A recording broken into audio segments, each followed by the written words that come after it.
Welcome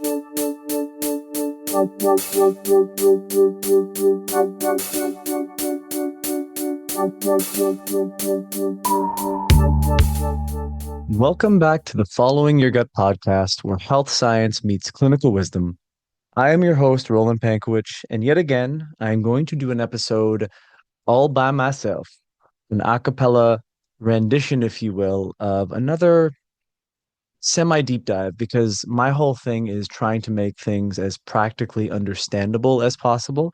And I do really believe that in an age where there's an incredible amount of information available, understanding the practical takeaways of what this incredibly vast and detailed information actually means for us is real empowerment when it comes to being able to affect your health or the health of someone else. So, the last time we did one of these, we did a digestion expose, if you will, a digestion 101, focusing on the steps in the process of digestion and why it's so foundationally important to really understand if you are someone dealing with digestive issues specifically connected to when you eat food and try to digest that food. The next one I want to do is a wide cast snapshot of the microbiome, which is probably of the last 5 years, the word in alternative medical health science, it's probably said more than any other word because it has really been a focal point of research as well as clinical intervention over the last few years for a variety of reasons, I think. Number one, I don't think there's anyone out there who probably doesn't have some sort of a gut issue. I always say this in my lectures. If we find someone with a healthy gut, we should capture them and study them for science. But if you did, the stress of being in captivity would probably make that gut health go away. But in addition to the fact that most people are struggling with GI health issues, the other thing about the microbiome that's elucidating people is the fact that we're learning so much more about it, and that creates a momentum, if you will. I want to dive in a little bit deeper and understand a lot of the depths. We're talking about protein expressions of tight junction barriers. We're talking about metabolites and postbiotics of microbiome, cross-feeding. A lot of these complex topics are interesting things, but we're still not at a point practically where we can clinically intervene and understand how that specific thing that I mentioned or any of these really deep mechanisms are able to be directly affected in a way that we can measure the outcomes of change both before and after and necessarily use those targets that are able to be practically experienced as a change in status or symptom manifestation for the person. So when we talk about the microbiome, what does that actually mean? Wordplay is a big deal. So most people think microbiome is all about bacteria. Not true. Microbiota are the organisms, and it's not just bacteria that live in our gut. It's bacteria, archaea, some species of fungi. One could argue that both viruses and parasites could be theoretically part of a normal microbiome in the same way that we don't know every single organism that's in every single rainforest on the planet. It is a unique profile of species. So when we're talking about microbiome, the bacterial or the organismic part of the microbiome is the microbiota. They live within the microbiome that actually has an axis of three major points of intersection: the microbes, the immune system, and the physiologic epithelial mucosal layer, which is where really the 3 points of the microbiome come together. And most people don't think about this because it doesn't have a physical landmark in the same way that the small intestine does. But technically, the microbiome is called a postnatal organ because it is metabolically active in terms of its contributions to how the human body works. It is a dynamic point of multiple body systems coming together, and its overall effect on activity has a positive and or negative effect depending upon the state of the microbiome in relation to every other organ within the body. If your microbiome is dysbiotic, you better believe your thymus and your spleen are going to be pissed off. If your microbiome is toxic and your gut is leaky, you better believe that your liver and your kidneys are going to have to work overtime. If your small intestinal microbiome has overgrown and you're not producing enough bile in your gallbladder to clean it out, there's a point of connection there. So the microbiome really is an organ, but it's an amalgamation of a few different aspects of the body coming together, all residing within the gut and in the GI system. So everyone says, I want to have good gut health. I can't have dysbiosis. I want a healthy microbiome. What are the hallmarks of a healthy microbiome?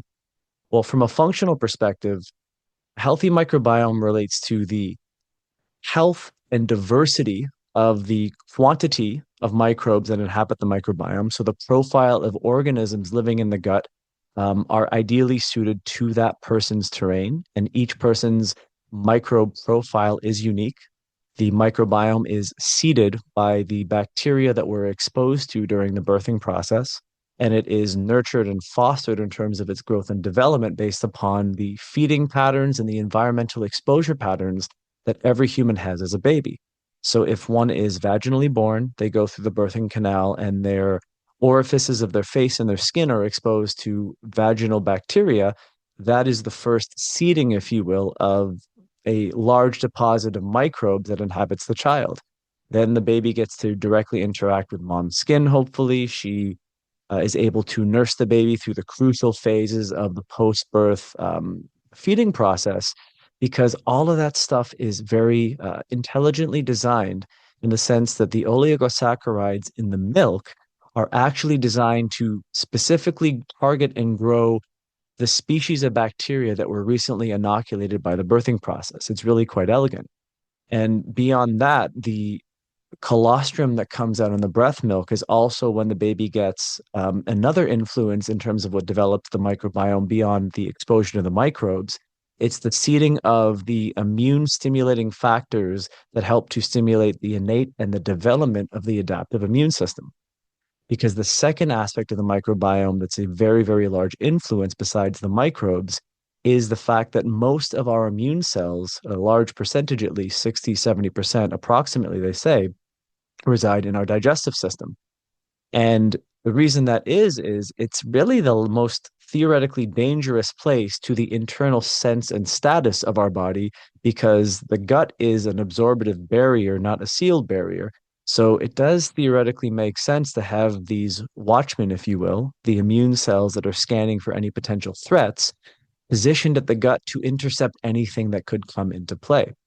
And the other reason the immune system is so intimately connected to the microbiome is that it is the growth, the development, and the maturation of the microbes and their ability to talk to and educate and cooperate with the immune cells that develops the next arm of the microbiome's, shall we say, adaptability, because the immune cells and the microbes are always cross-talking in a way that helps to keep a healthy environment copacetic. Think of it as having two houses next to each other where the neighbors are on good terms.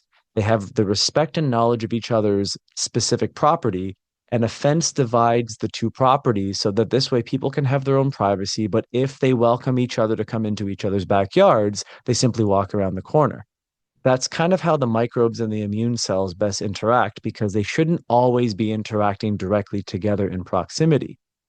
Essentially, the microbes and the immune cells will always cooperate if there is healthy communication to help keep the body free from infection, the potential for opportunistic pathogens to translocate into the gut or even past the gut. And if there is something going on that is being sensed by either the immune cells or the microbes, they can mount an appropriate response to help you deal with that before it becomes a full-fledged problem.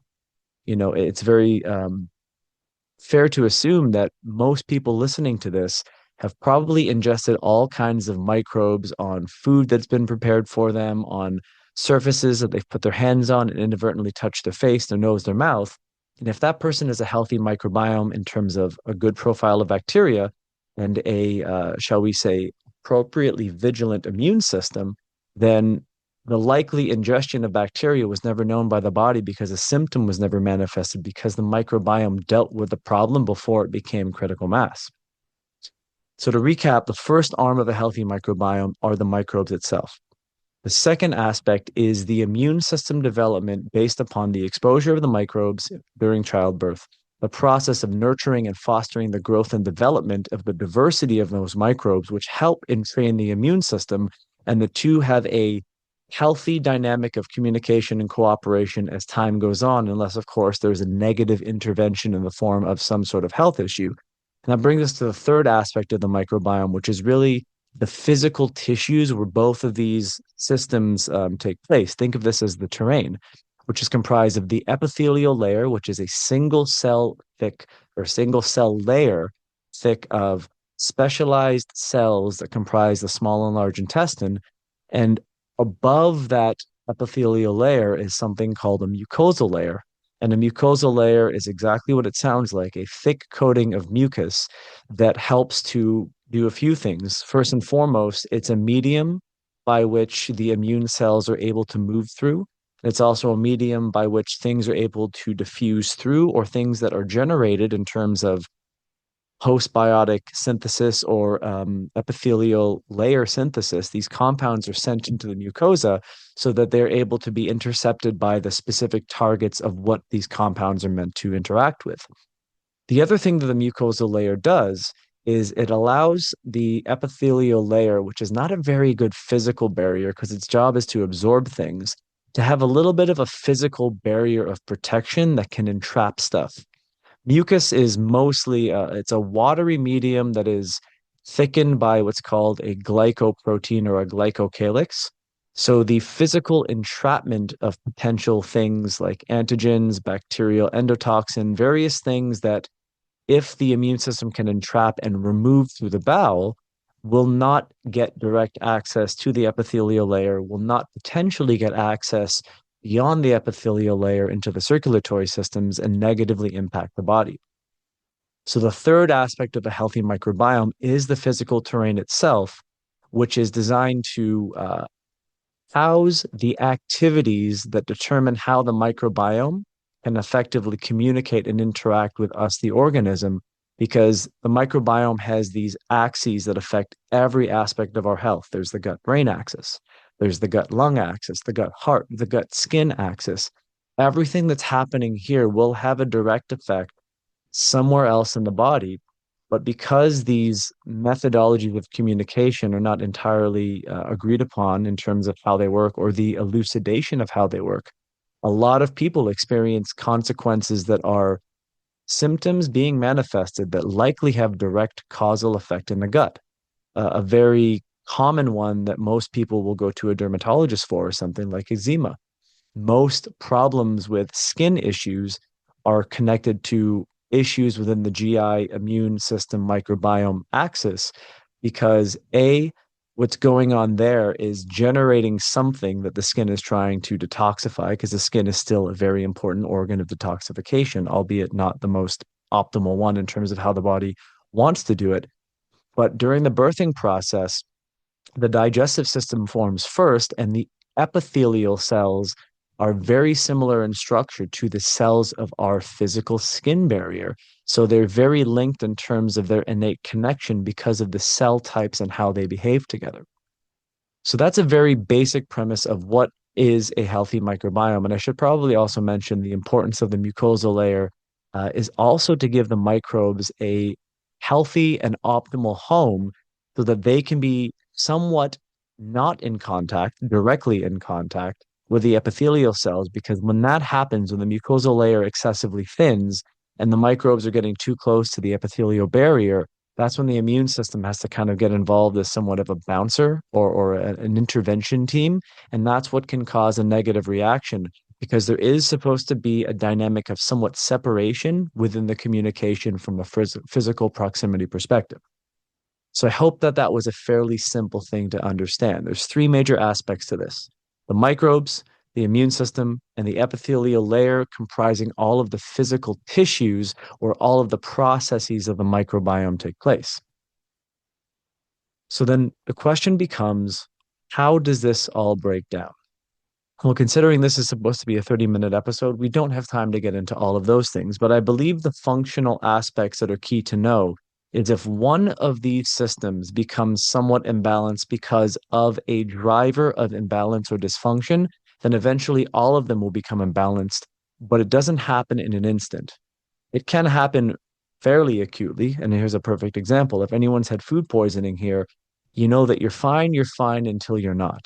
And when you're not, your body is doing anything and everything possible in order to get whatever it is that's affecting you out of your system as aggressively as possible, which is why one is usually sitting on the toilet with a bucket on their lap.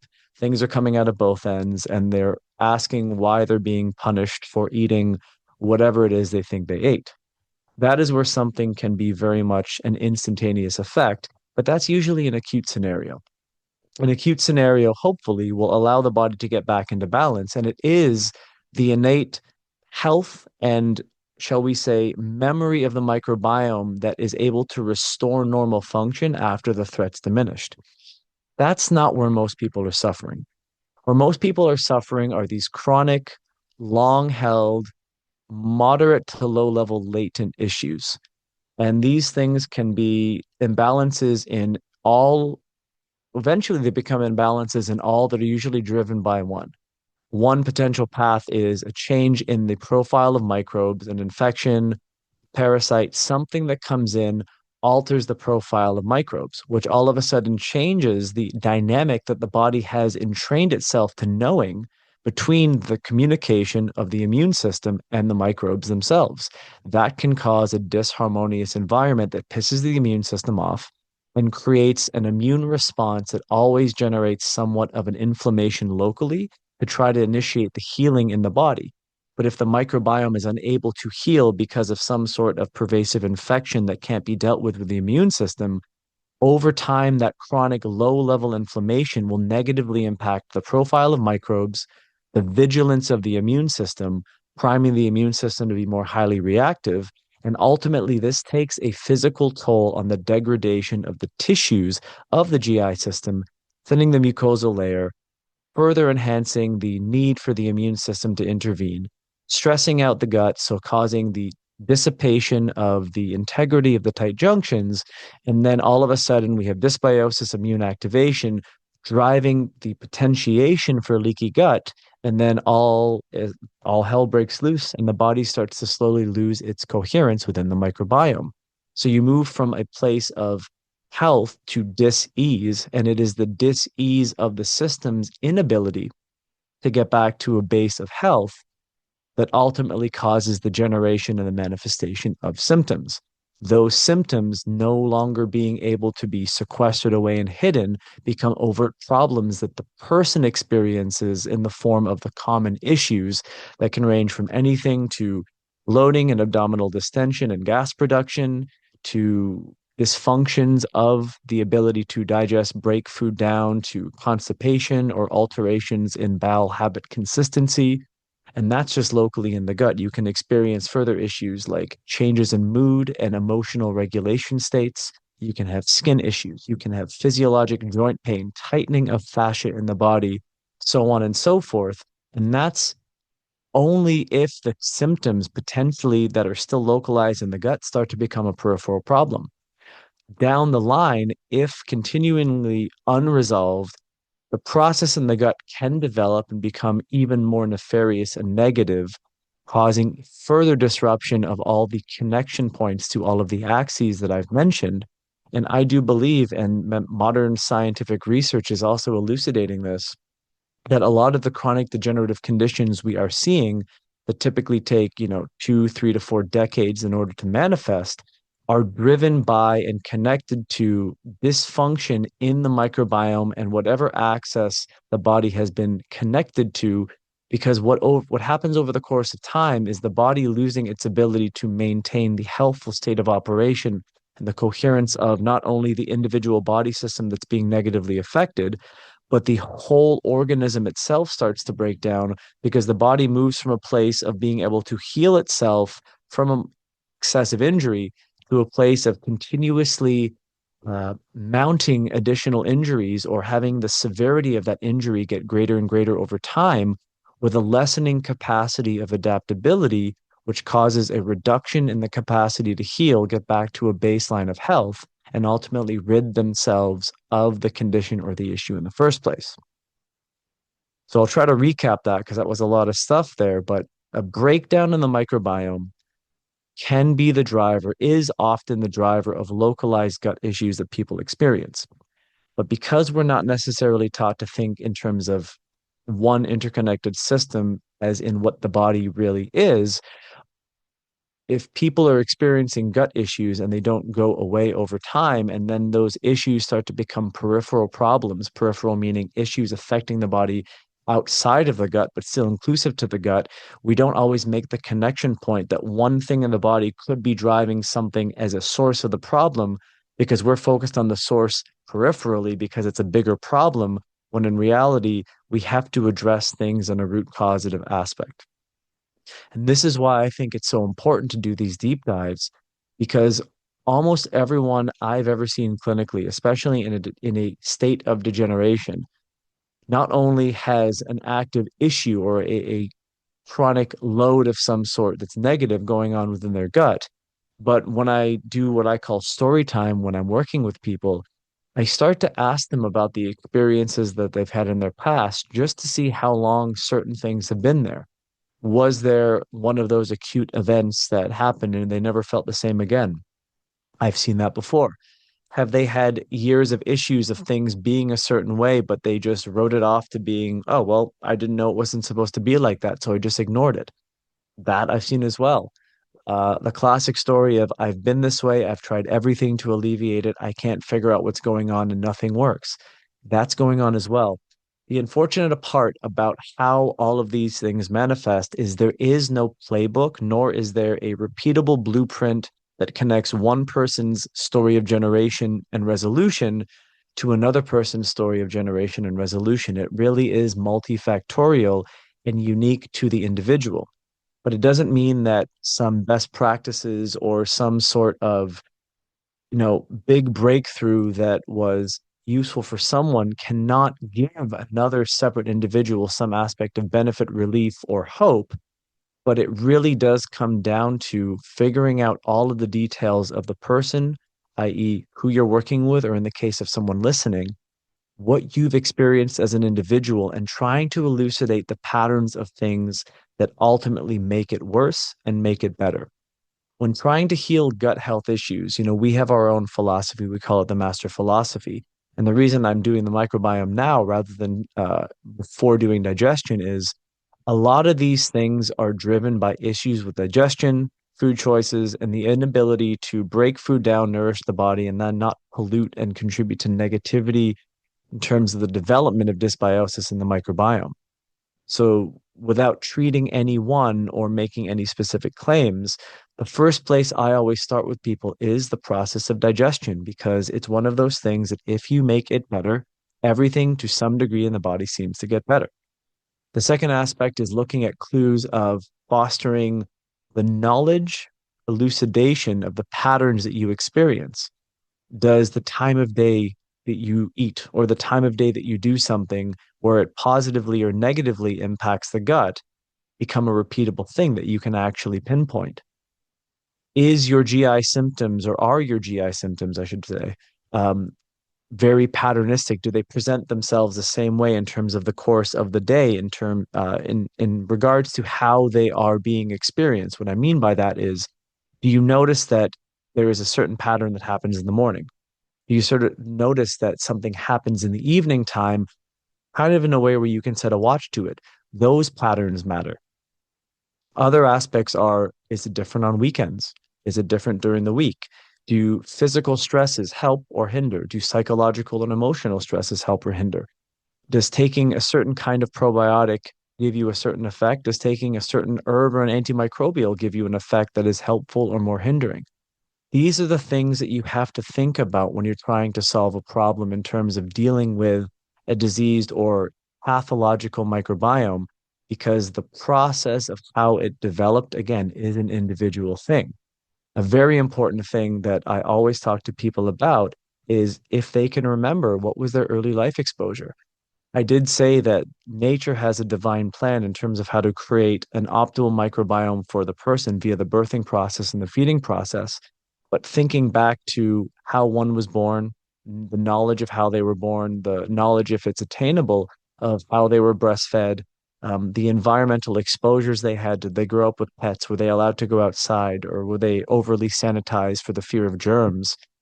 All of these things are key aspects of influence that ultimately can give you clues as to where the initial disruption started. and how you may be able to construct a plan, a path, or a protocol that pushes the person back to a more optimal state of function. Dealing with microbiome issues, and we'll round it out with this, are a very progressive thing. Sometimes you have these huge wins. There's been times where I've given someone a Theralac Pro, for example, and it's been a game changer. Or I've given someone a Therazyme or something, and there's a direct effect that happens the next day that is very profound for that individual. That being said, if that were the case all the time, that would be wonderful. It is not. Usually, when it comes to dealing with gut issues, the first question you have to factor in is how long have these things been here and how long have they been attempted to be resolved? The longer held an issue, typically, the longer it takes for the body to restore balance because a dysbiotic microbiome and the creatures that inhabit it also want to live and thrive in their chaos, if you will.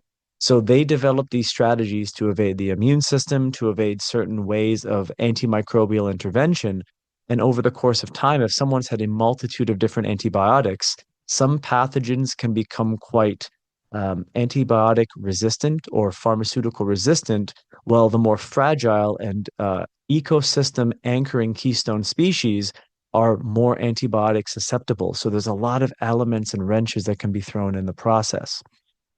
I believe that knowing the process, understanding the details, or if you will, the mechanics about how these systems work and how the coming together of all of them is intendedly designed within the human body gives you a knowledge and a power to help make more optimal choices when it comes to supplemental intervention, food choices, lifestyle choices, potentially other aspects of modality selection that may be synergistic or potentially critically opposing to what you're wanting to do.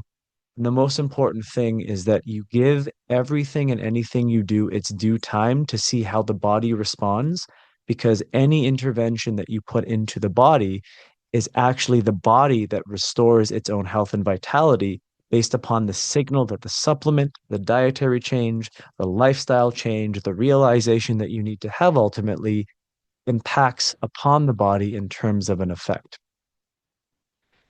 So I hope the microbiome, it's a little bit more than a one-on-one, but I hope that was informative and interesting to the point where anyone who's been struggling with understanding what this microbiome thing is or wanting to know a little bit more of the finer details of how it all comes together, I hope that helped you not only feel more knowledgeable, but also a little bit more empowered. Because when you understand how the human body works, a lot of these things become a little less mystified, but I think it also gives you the sense of being more empowered because knowledge is half the battle when it comes to doing something as a clinical intervention.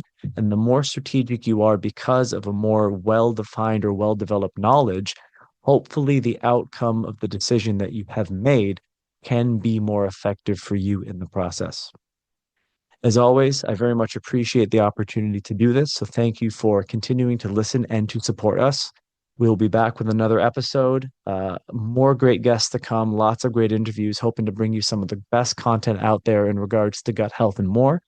We do have a really wonderful YouTube channel. If you do want to do a little bit of a deeper dive, there's about 5 years of lectures that I've done with Master Supplements and US Enzymes on the YouTube channel of everything gut, dysbiosis, immune system, metabolic stuff, and more. So please do go check out the US Enzymes YouTube channel. And we will be doing some more fun features over the course of the rest of the year. I can't believe it's, almost the end of the summer. So the fall and the winter will be something really unique. We're going to actually be getting back into the digestive system. So this is a really well-timed episode to give you a little bit of a preview and more to something that we're going to be focusing on in the upcoming months. As always, it's been fun. We'll help you having a great day, a great week, a great weekend, wherever you guys are, whoever's listening to this and what time you're listening to it. And we'll see you soon.